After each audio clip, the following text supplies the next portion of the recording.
Ырықсыз етіс. Страдательный залог. Ырықсыз етіс передает действие, направленное на объект, то есть объект испытывает действие со стороны. Страдательный залог не указывает на исполнителя действия, а указывает на его результат. Жасалу жолы.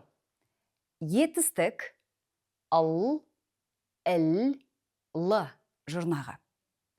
Мысалы, тыңдаушыларға сертификат берілді. Слушателям были вручены сертификаты. Ыдыс жуылды. Посуда помыта. Үй жиналды. Дома убрано. Тамақ пісірілді. Еда приготовлена. Если в корне глагола присутствует звук «л», то суффикс «рықсыз етіс» страдательного залога «ал», «л» присоединяется в форме «ан», «н». Мысалы, бағалау – оценить. Бағаланды – оценено.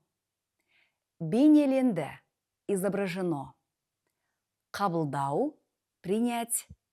Қабылданды – принято.